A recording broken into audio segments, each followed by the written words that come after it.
यात्रीगण ध्यान दें, आप बनारस पहुंच गए हैं। तो चलो अभी क्या, अभी तो आप स्टेशन पहुंचे हो, अभी तो पूरा बनारस बाकी है। काशी का प्रशासन आपके साथ है, ये बनारस है। हार्दिक स्वागत और अभिनंदन है आप सबका।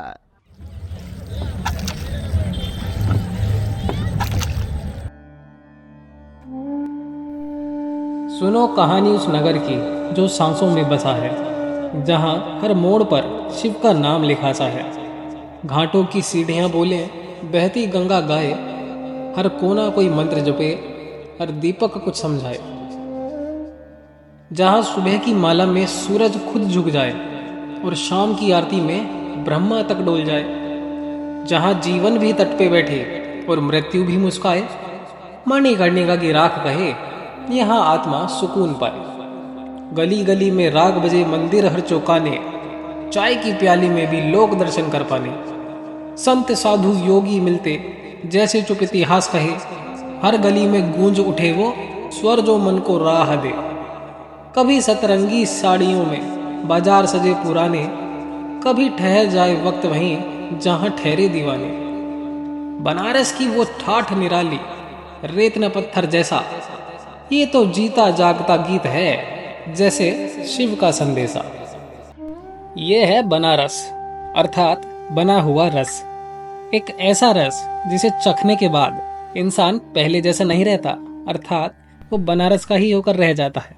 काशी कहते हैं इसे जब रूह रोशनी ढूंढती है, बनारस बन जाता है जब घाटों से मोहब्बत होती है, और जब अंतिम यात्रा भी शांति दे तो ये महाशमशान भी कहलाता है। वाराणसी को दुनिया का सबसे पुराना बसा हुआ शहर माना जाता है। कहा जाता है कि इसका इतिहास 3000 से 5000 साल पुराना होना चाहिए। महाभारत और ऋग्वेद में भी इसका उल्लेख मिल ही जाता है। ऐसा कहा जाता है कि भगवान शिव ने अपने हाथों से इस शहर की स्थापना की थी। अक्सर कई लोग इसे इसलिए शिवनगरी भी बोल देते हैं। वाराणसी में प्राचीन काल से वैदिक पाठशालाएं, ज्योतिष और क्लासिकल म्यूजिक का गढ़ रहा है, जैसे कि अपने पंडित रविशंकर जी यहीं के थे। सामान्य तौर पर बताऊं अगर, तो रोजाना यहाँ पर 80,000 से लेकर 1 लाख के बीच यात्रियां आते हैं। और कुछ खास मौकों की बात की जाए, जैसे महाशिवरात्रि, तो ये संख्या 80,000 से बढ़कर 3 से 5 लाख के बीच में हो जाती है। हर साल लगभग 8 से 10 करोड़ लोग वाराणसी घूमने आते हैं, जिसमें से 20 से 25 लाख तो केवल विदेशी ही होते हैं। हमारा वाराणसी केवल भारत में ही नहीं बल्कि पूरी दुनिया में बहुत ही ज्यादा फेमस है। सामान्य तौर पर तो सभी भक्त लोग यहाँ पर भगवान शिव के दर्शन करने के लिए आते हैं, पर भगवान शिव के दर्शन करने से पहले सभी लोग काल भैरव की अनुमति लेने जरूर जाते हैं। ऐसा काशी का एक रूल है। भगवान शिव की दर्शन करने से पहले आपको भैरव बाबा की परमिशन लेनी ही होगी, वरना आपकी यात्रा अधूरी समझी जाती है। वाराणसी के घाटों का सबसे मुख्य आकर्षण वहां पर होने वाली आरती है। शाम के समय आप बोट में बैठकर दशाश्वमेध घाट की आरती देख सकते हैं।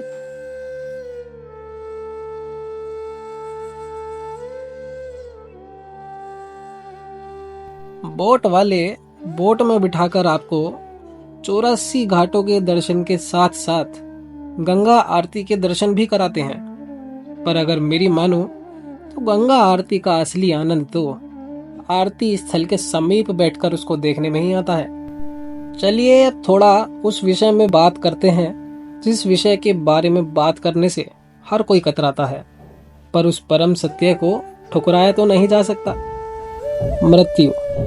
कभी एकांत से भरे खाली कमरे में बैठकर अपने अंतर मन में झांकें और सोचें तो पता चलेगा कि हम जो जीते हैं उसे जीवन नहीं कह सकते, हम मृत्यु जीते हैं।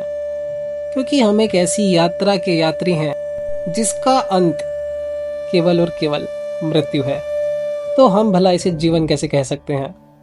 असली जीवन तो मृत्यु के बाद ही शुरू होगा।